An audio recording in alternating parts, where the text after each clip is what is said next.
Good evening, everyone. This week's Parsha is Parshas Beha'alotcha.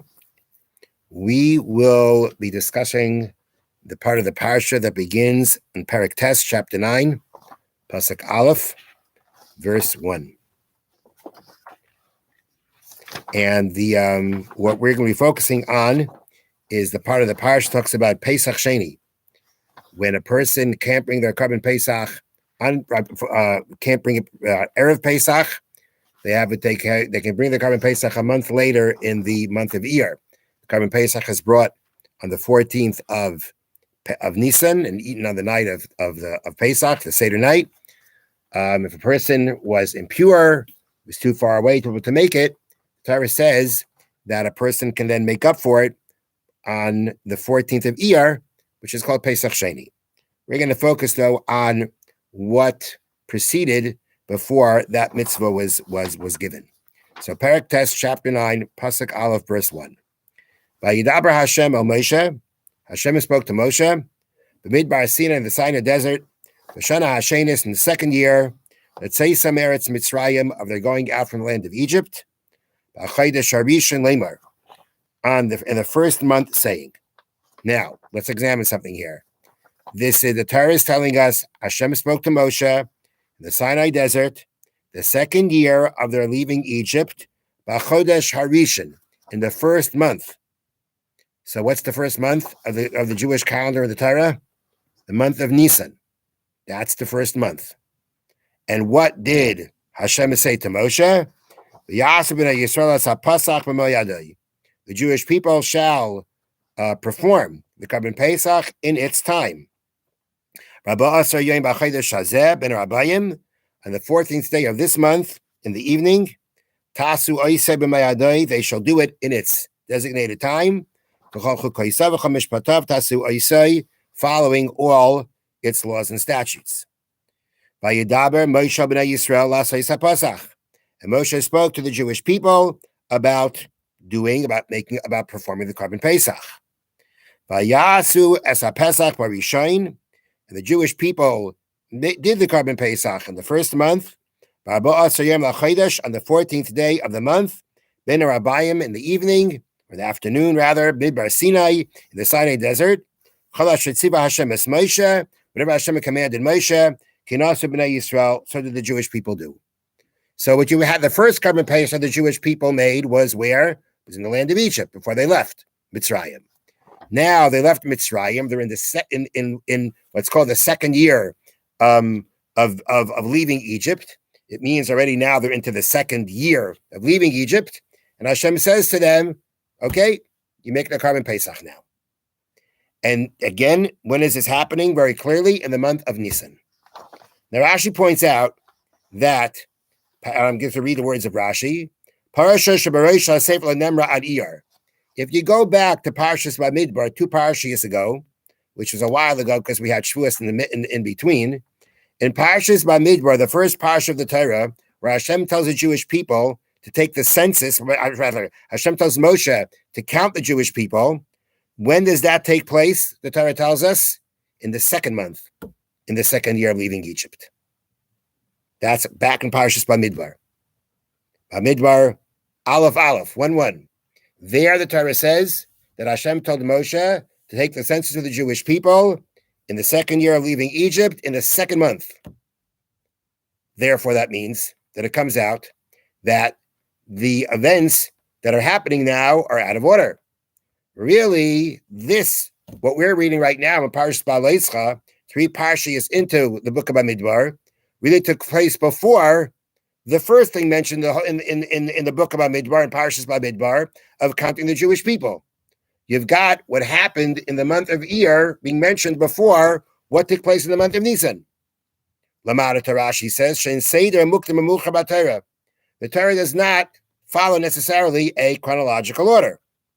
Okay, fine. But why didn't it start with it? Fine, the Torah doesn't go in order. But why didn't it go in order? It's not like the Torah never goes in order. Typically, things are in order. Just sometimes we'll find things out of order. So when things are out of order, we need to ask, okay, the Torah doesn't have to follow an order. The Torah doesn't necessarily follow an order, but why didn't it follow the order here? And the answer is Yisrael, because actually this parsha that we're reading right now is actually something that is bringing out something derogatory about the Jewish people. And what is that? Because the 40 years Jewish people were in the desert, other than this one, there was only one Karban Pesach brought during the entire time. One Karban Pesach. In 40 years in the desert, one Karban Pesach was brought.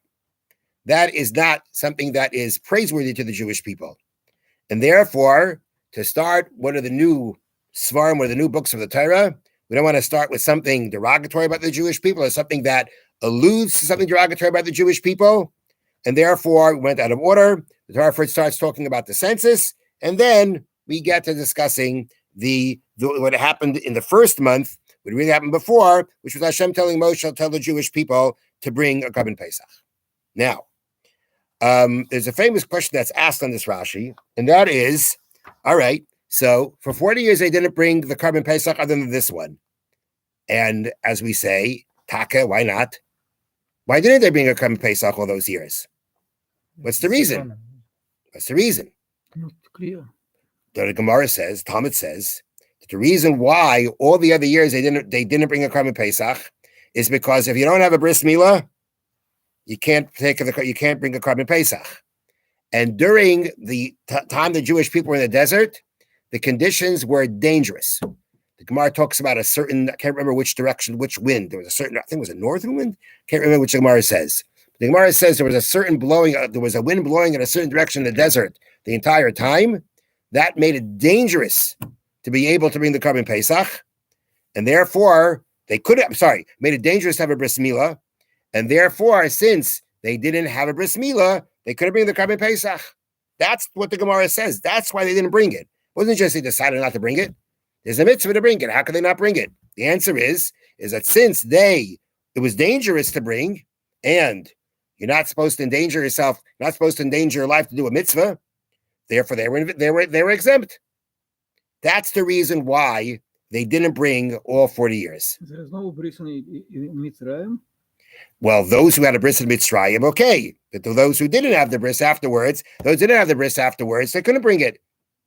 But that's what the Gemara says. We're not going to get into that whole thing in the Gemara. That's what the Gemara says. But at the end of the day, the question is that, so if they were actually exempt from being in the Karban Pesach those years, then what's the gnus? What's derogatory about it? Wasn't their fault. Wasn't their fault that they couldn't bring it. It was dangerous. It was dangerous, and it was dangerous. They couldn't bring it. So why is this considered something derogatory about the Jewish people? They didn't bring it. They couldn't bring it. It was dangerous to bring it. They're exempt from bringing it. That's the kasha that was asked by the Chedushei Harim. That's his question. Now, we're going to get back to the answer that he gives, but that's his question. Why is Rashi saying, and Rashi's actually quoting the Sifri, why are we saying that the Torah didn't want to start with this? Because even though chronologically this was first, because it brings out something derogatory about the Jewish people, that the entire time, other than this time, there was no Karban Pesach brought. Okay, there was no Karban Pesach brought because they were exempt. It was dangerous, right? They didn't make it dangerous. It was dangerous. It was dangerous. They were exempt. So then why is that considered derogatory about them? We'll get back to that. Let's now go a little bit more through. Let's go on further in this in this part of the parsha. All right. So we just read how Moshe told the Jewish people to bring the Karban Pesach, and it says they did it. Now, this is Pasuk Ches, I believe. Pasuk Ches. There were people that were Tamei Nefesh Adam. That means that they were impure because they became Tamei from being in contact with a dead body. They were not able to bring the Karban Pesach on that day. So what happens next? They approached Moshe and Aaron on that day. And those people that were impure. Now, those people that were impure, could they bring the Karban Pesach? No, they couldn't. Because that's one of the things the Torah says. If you are impure, you cannot bring the Karban Pesach. So it came out that it was Erev Pesach. They had to bring the Karban Pesach, but they were impure. Because they were impure, they couldn't bring it. So they went to Moshe and they said, Lama Nigara. I'm sorry. Those people said to him, we became impure from a dead body. Lamani gara, why should we be left out? Why should we be diminished? So as not to be able to bring the carbon of Hashem in its time, Yisrael, amongst the Jewish people. That's what came to Moshe.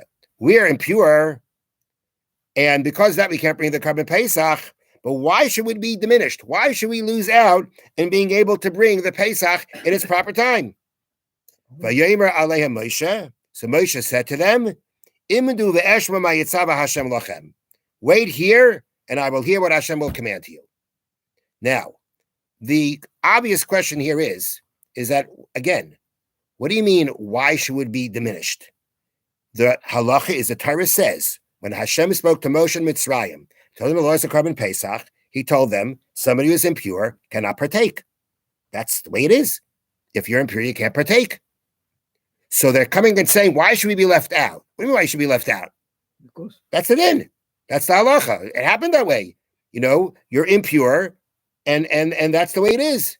Like, what is exactly, many times we show this as people bring out this episode as showing about how important it is to be how it is to have perseverance to do a mitzvah. But you got to take a step back and you got to ask, what was their whole point? The Torah says you're exempt. Why? They say, why should we be left out?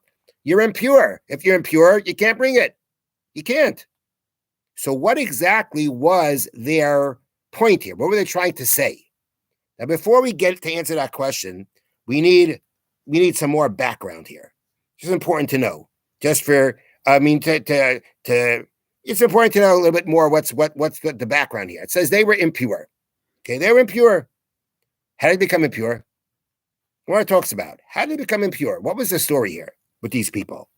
So the Gemara says like this. This is a Gemara in Sukkah, Daf Chafei Amud Aleph, Sukkah 25a. Gemara says, Aisam Anoshim, Mihayu, who are these people that were impure? And they came to Moshe to say, why should we be left out? The answer is, Noisei Aroinoi Shel Yosef Hayu. They were those who carried the coffin of Yosef. As we know, Yosef made the Jewish people swear before he died that when they leave Egypt, they have to take his remains with them. And Moshe and Yosef's remains were carried through the desert the entire time. Now there were people who had that job of carrying that coffin. If you carry a coffin, you become impure. So the Gemara says those people that are being described here as impure and coming to Moshe and saying that why should we be left out? It was those people. Divrei Reisi Aglili. These are the words of Reisi Aglili. This is a brisa brought down in the Gemara. Rabbi Kiva Imer. Kiva says, who was it? Mishav al Tzafan Hayu. Shayu Oiskim Nadav Aviyu. This is talking about going back to the story when Aaron's sons Nadav and Avihu brought their own offering of the incense into the Kodesh Holy of Holies. The Torah tells us what happened to them. Fire came down and burnt their neshamas. Moshe then tells their cousins Mishal and Tzafan to carry them out of the Mishkan to take care of their bodies. So they carried out a dead body. They're impure. If they're impure, they can't bring the carbon Pesach. So who are on the first of Nisan? Excuse me? Didn't that happen on the first of Nisan? Good question. Now, at the end, it could have happened with Nisan. The question is, when did they make themselves pure? But hold on a second, yeah? So this is what Gemara says. And Mishalim was al Tzafan. And Mishalim al Tzafan. They had carried a dead body. They're impure. Okay. So again, the first opinion is that it was those who carried the coffin of Yosef. The next opinion is Mishal and Tzafan that to carry out the dead bodies of Avihu. Rabbi Yitzchak Omer, the third stage Rabbi Yitzchak says, Im Naisei Arayna Shel Yosef Hayu. If we're talking about the people who carried Yosef's coffin, Kvar Yochayin Litar, they could have made themselves pure by now. They should have been able to make themselves pure. Im Mishal al Tzafan Hayu. And if we're talking about it was Mishal al Tzafan, they also could have made themselves pure. In either case, Rashi gives an exact accounting as to how it works out that they could have done this. As Meir Gedalia mentioned, this Mishal al Tzafan carrying Nadav and Avihu, that was way back a month earlier in wait a minute. 2 weeks earlier. 2 weeks earlier. I'm sorry. It was 2 weeks earlier on Rosh Chodesh Nisan. So they had enough time to go through the process of making them tahar, and the paraduma water they already had. So they could already they for sure had enough time to do it. And Rashi also makes a calculation how those carrying the Aron of Yosef could have also done it. Makes a calculation how they could have done it. So Rabbi Yitzchak says, so it doesn't work. It doesn't, to say it, the specific case doesn't work. So according to him, who was it? These people were involved in what the Gemara calls a meis mitzvah. A person who died, it was a mitzvah to go in and take care of them. Now Rashi, typically when we use the word meis mitzvah, that typically means a person who has no one to take care of them. No one, it's a dead body that has no one to take care of it. And meis mitzvah means it's a special mitzvah to take care of this mace who has no one to take care of it, and you take care of it. But actually, I believe Rashi there says that it doesn't mean specifically meis mitzvah, because if your parent or close relative dies, it's a mitzvah to take care of their body. It's a mitzvah to be involved. So meis mitzvah means we're talking about people that became impure because they had a mitzvah to be involved with a dead body. Now, what happened exactly? So meis mitzvah, we're talking about people who were involved. They were involved in the mitzvah of taking care of a dead body. Shachal shvi shalahen liyos be'erev Pesach. That their seventh day fell out on Erev Pesach. Shenemar, as it says, liyachlu la'asais ha'Pesach b'yom hahu. They couldn't make the Karban Pesach on that day, on the 14th of Nisan. And the Gemara expounds, b'yom hahu ein yachayil la'asais. They couldn't have done it that day. Halamachi yachayil la'asais. The next day they could have. So here's the story. When a person becomes impure from a dead body, they want to become pure, they have to have the paraduma. Remember the paraduma, the red cow, it's burnt, it's mixed with the spring water, and it's sprinkled on the person who became impure from a dead body. The person is sprinkled with that water on the 3rd day after becoming impure, and then the 7th day. After being sprinkled on the 7th day, they go ahead and they go to the mikveh, and the next day is when they can now, let's say, partake of a carbon. On day 7, they still can't.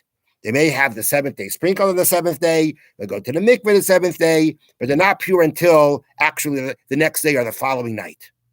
So here was the story with these people. The 14th of Nisan was day 7. It was day 7. Now, day 7, they weren't going to be eating the carbon. Right? You don't eat on the 14th of Nisan. You don't eat the carbon. You bring the carbon on the 14th of Nisan. You don't eat it then. And by the time it came to eat the carbon, which was the night after, they would have been okay. So according to this, these impure people that were coming to say, let's eat, let us be part of it, were saying, look, by the time the time comes to eat the Karban Pesach, we'll be tar. So why shouldn't we be able to eat? They were asking it, right? They were making a point. Now, so this is how so now we have clear, why. Now we have clear what the story is, or we have 3 opinions of what the story is. That these people are either impure because they carried the coffin of Yosef, or it was Beha'alotcha and they carried those dead bodies, and for whatever reason they still hadn't completed their process of being tar. The 3rd opinion is we're talking about people who were allowed to they had a mitzvah to be involved in a dead body. They became impure from it, and specifically the issue is that the 7th day of their purification came out on Erev Pesach, where the Karban Pesach is slaughtered and offered, but by the night they could have already eaten. And they were saying, and still the halacha was they on their own could not have done it, and they were saying, and this is what they were coming about. Okay, now with this background, let's now let's go through how some of the Mefarshim, some of the commentaries deal with what these people were asking. Because the question was, they said, why should we be left out? So what do you mean, why you should be left out? You're tummy. You can't go ahead and become, and you're tummy. What are you coming to say? Why should we be left out? You're impure. You can't bring it. That's it. So there's a couple of answers here given. Sorry? This is talking about people, three kind of people? 3 possible people. No, but this is... That's these people. Okay? Now, so the Arach Chaim's first answer, which is also Sefornu's answer, is basically like this. I'll read you how the Sefornu says it. The Sefornu says, when they said, we are tamei from a dead body, why should we be left out? mitzvah, being that we became tamei because of a mitzvah, why should that cause a sin? It didn't cause a sin. But they meant to say, according to Sefornu, we know that person who's impure is left out of it can't bring a carbon. But we're impure because we were doing a mitzvah. So now by doing a mitzvah, we're losing out on another mitzvah. The word chait is more meaning missing. So Right, sin sounds right, like you did right, something wrong. right, Chait right. means you're a chassid. Right. Now, so again, we're not talking about here an actual sin because, they weren't sinning if they didn't bring it. They couldn't bring it and they were exempt. However, the point was that basically, here we were doing a mitzvah and now we're losing out on a mitzvah. So it's not like a regular thing. You're impure. We were impure in a very unique way. We were impure because of a mitzvah, and now we're losing out on a mitzvah. Moshe Rabbeinu, let's deal with this. Let's deal with this. Mitzvah was just a third group of people who carried Joseph. All of them were doing a mitzvah. This is mitzvah to carry Joseph? Yes. Sure. Yeah. They were taking care of a dead body, and they were especially fulfilling his command. 100%. So that was a mitzvah. It was a mitzvah to take care of Mishal and Safan because Moshe Rabbeinu told them to do it. And besides, somebody had to do it. And the third one, again, is a little bit more understandable. It's a general idea of a person taking care of a dead body. But each one, either way you learn, you could be saying that they were coming to say, look, we did, like the Sefornu says, and this is the first answer of the Orach Chaim, they're saying that because of the mitzvah that we did, now we're losing out on the mitzvah. The Orach Chaim says a little bit of another answer. Instead of just saying that, they were saying so the Orach Chaim elaborates. He says, look, there are times that you could be tamei and bring the carbon pesach. There are times that can happen. If, let's say, the majority of the Jewish people were impure on Erev Pesach, which the Gemara gives an example. Let's say the Gadol Hadar, the greatest leader of the generation, passed away and was buried on Erev Pesach. So everybody went to the funeral, right? And the majority of the Jewish people became impure from a dead body. The halacha is that in a situation where the majority of the Jewish people are impure, they can bring the carbon Pesach even though they're impure. So the Orach Chaim says that these people were saying, look, there are times where the Torah allows a person who is impure to bring a carbon Pesach. So you know what? We who became tamei because of the mitzvah that we did, perhaps Hashem will consider us like that too. But the point is that their argument, or their request rather, was based on the idea of we're not just tamei here. We're tamei because of a mitzvah. And since we're tamei because of a mitzvah, so should we lose out because of that? Hashem should allow us to bring it and consider us like a situation where the majority of the Jewish people are impure. Not the exact same case. It just means to say there's somebody impure can bring the carbon. Why should? And so we should be this. So perhaps we can be the same because we became impure from a mitzvah.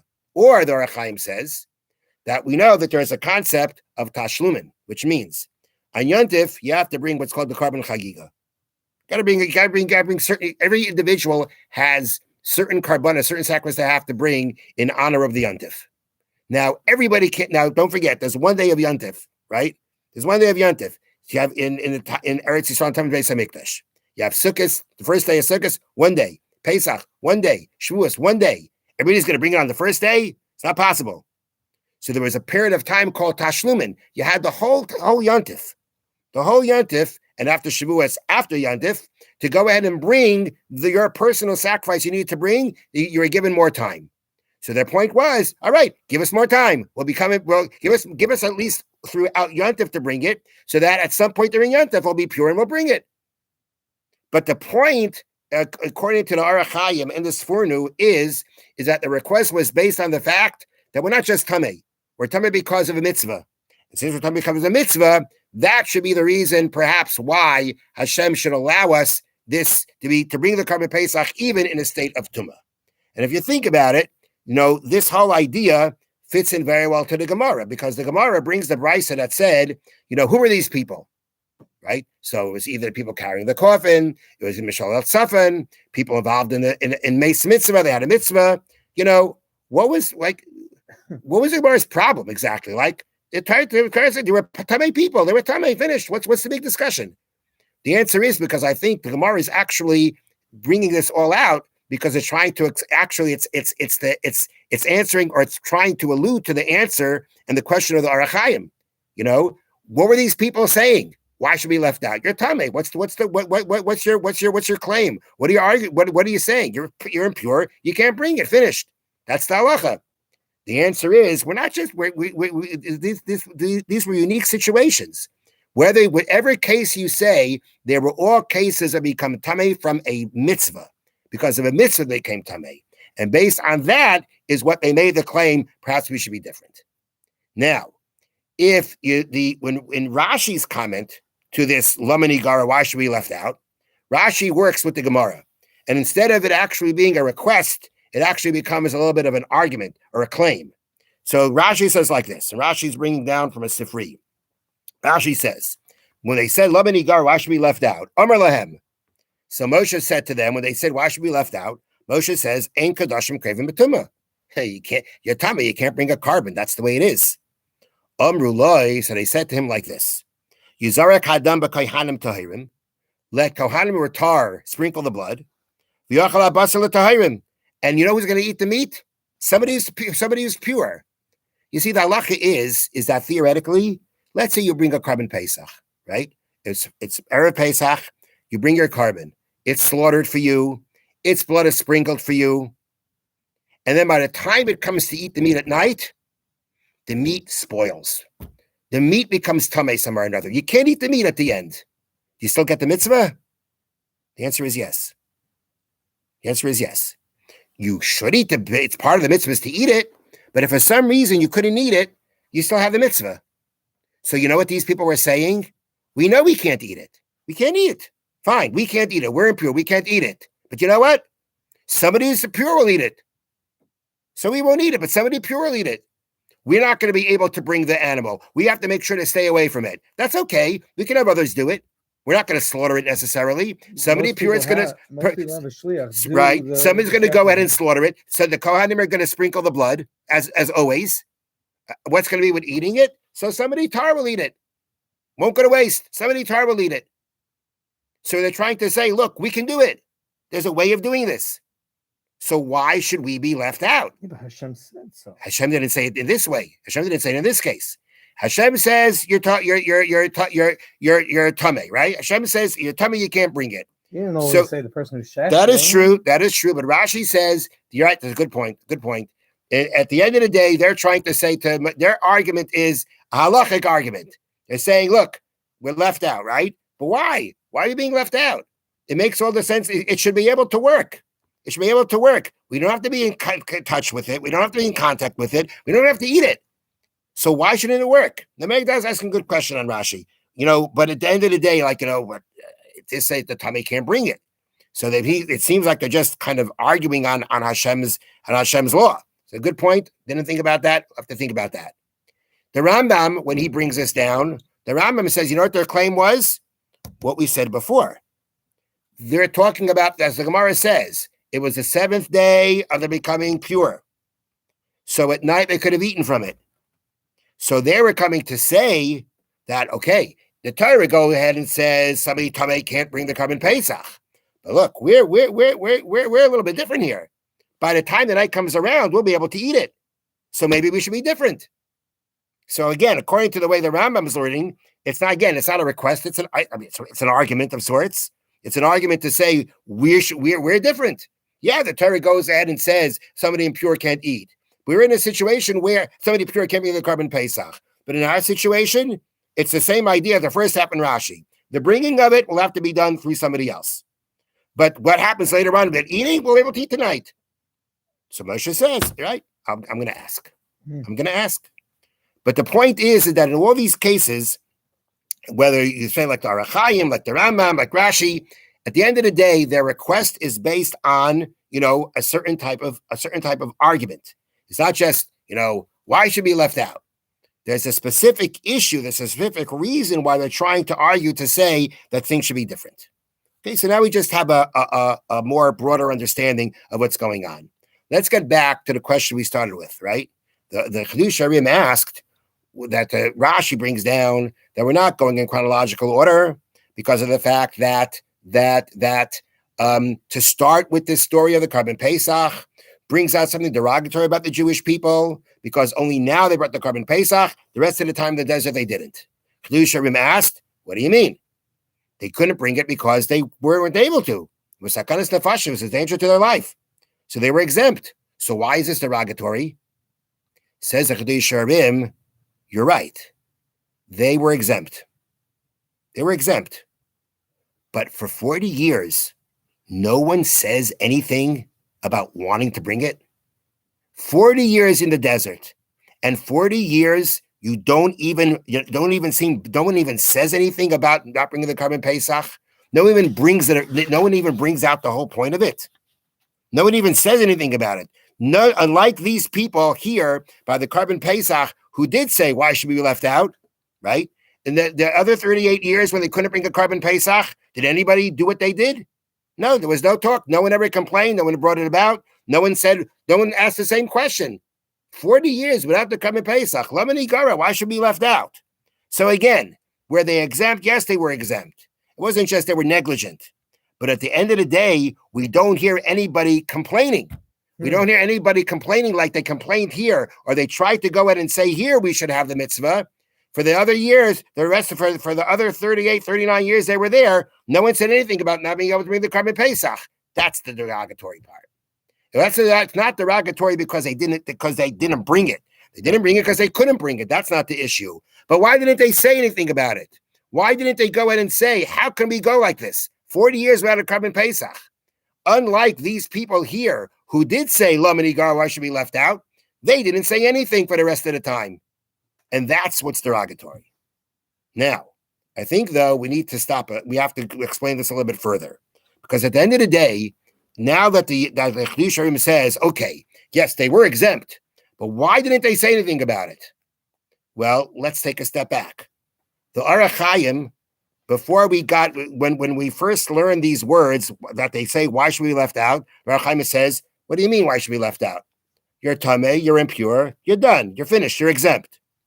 Orach Chaim says, no, it was different here. It was because of a mitzvah. Okay, so let's talk about this now. The Chedush Harim says that what should the people have done? They never complained. They never asked to be able to do the mitzvah. Why should they ask to do the mitzvah? They're exempt. It's dangerous. You can't bring it. Orach Chaim didn't say, and the answers here don't apply. About a mitzvah and about this, about that. No, if they were exempt, simply exempt. They were simply exempt. All the other kinds of ideas mentioned before, they were telling me because of a mitzvah. Why lose out because of a mitzvah? Halakhically it should be okay. There's no point like that here. So the same way the Orach Chaim asked before he gave those answers, he said, what are they complaining about? What kind of claim can they make? They can't make a claim. They're impure. If you're impure, you're exempt. So what do you want the people now to say to Moshe Rabbeinu? Why can't we bring the Karban Pesach? It's dangerous. You don't know the bris milah. It's dangerous. We should ask the same question that Orach Chaim asked before his answers about being impure. Why not ask the same question now when the Chedush Harim says they should have asked for the mitzvah for 39 years, for the rest of the 40 years, 38, 39, whatever it was. They didn't say anything about the mitzvah. What should they say? But I think the answer is that there were people who did have a bris milah in the desert. That's what you said. There were people in the desert who brought I don't know if they brought a Karban Pesach. Probably they did, I would assume. But there was a group of people who during the entire time they were in the desert, they had a bris milah the entire time. Shevet Levi, it's brought down, did do bris milah in the desert. Even though it's sakana. Even though it was dangerous, they did it anyway. Now, again, clearly that was beyond the letter of the law. They didn't have to do it. And the fact that others didn't follow them in doing it would understand because Shevet Levi was on a higher level, spiritually they were on a higher level. They did these things. And everybody else was exempt, but they went beyond the letter of the law. But you know what? If you really want to do the mitzvah, if it really bothered you that you weren't doing the mitzvah, then you would have followed Shevet Levi. I think that's one way of looking at it. That if the Jewish people saw Shevet Levi doing it, and it was possible to do it, and yes, you probably have to have a lot of trust in Hashem to do it. But they saw Shevet Levi doing it. If they were really bothered by the fact they weren't doing the mitzvah, they would have done it too, because they had the example of people doing it. So what should they have done? What should we have seen? We should have seen a Karban Pesach. You know why? Because people should have, at least at some point over the 40 years, decided, you know what? We can't go like this every Pesach without a Karban Pesach. And we should follow the example of the Levium. Maybe that's one way to look at it. Another way to look at it perhaps is like this. You know what? Why couldn't they bring the Karban Pesach? Why couldn't the Bris Milah? It was dangerous. It's dangerous, right? Why? Because of the conditions. There was a certain wind that was blowing. The conditions were dangerous. You know, the Jewish people are surviving in a desert miraculously, right? They have mun, they have water, they have clouds. They're surviving miraculously. Okay? Now, for some reason, Hashem is not changing the nature of things for the wind to blow in a certain way to make it possible to have a bris milah. But you know what? If you want the bris milah, you go to Moshe Rabbeinu and say, Moshe Rabbeinu, ask Hashem, daven to Hashem for the conditions to be right for a bris milah. There's so many miracles happening around them anyway. So yes, it's a little bit different because the miracle of the mun doesn't alter nature, right? Nature says no food. Hashem says, here's the food anyway. Nature says there's no water here. Here's water. You know, if to say that the wind, to change the conditions of the desert, we're actually altering nature, which is a little bit different. But at the same time, if you want to do the mitzvah, you know what you could have done? You go to Moshe Rabbeinu and say, Moshe Rabbeinu, all this no Karban Pesach. Why? Because it's dangerous. Daven to Hashem that we should be able to do it. So this is how I'm trying to answer what we're saying would have been the Orach Chaim's, the same question the Orach Chaim asked on the case of impure. We could ask on the bris milah, and the answer is, again, there were ways to do it. There were ways to get around it. And if they really wanted to do it, they could have done it. And that's what the Chidush Rebbe means to say, how he explains Rashi that we don't want to start with the Karban Pesach because that would have brought out something derogatory about the Jewish people.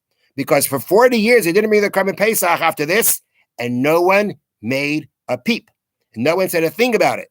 And they could have said something about it, and they didn't. Unfortunately, they fell into a complacency about doing the mitzvah, and they let it go. And the lesson of this is that, you know, we should never become complacent about a mitzvah. There are times where we may be exempt from doing a mitzvah. We may be exempt. But at the same time, you really want it, then it should bother you that doesn't happen. There are still people in this world that when they get it stuck a letter in the mail and they can't pay and they can't send it stuck and they can't respond to it, it bothers them. There's still people in the world like that. I don't know how many, but a few. I can, you know, a lot of people, you know, there's a stuck letter comes, can't handle it, check it, finished, goodbye, shalom. And there are people in this world who still they can't do it. It's too hard for them. How do you let it? How do you do that? How do you not get stuck when somebody's asking you? The point is that there are times where we can't do a mitzvah. We can't. But how do we feel about it? Does it bother us or not? That is the lesson of this. That the complacency of the Jewish people, that was derogatory about them. And lesson to us is that even when we can't do a mitzvah, never become complacent about it. It should bother us. And if it truly bothers us, that becomes the merit that we're able to do it. That's what happened here. It bothered the Jewish people that couldn't bring the Karban Pesach when they were impure. Hashem now gave the mitzvah through them. If we're really bothered that we can't do the mitzvah, that will be the merit that Hashem will give us the ability to do it. Okay. Have a wonderful evening. You wrote it down? Put what down?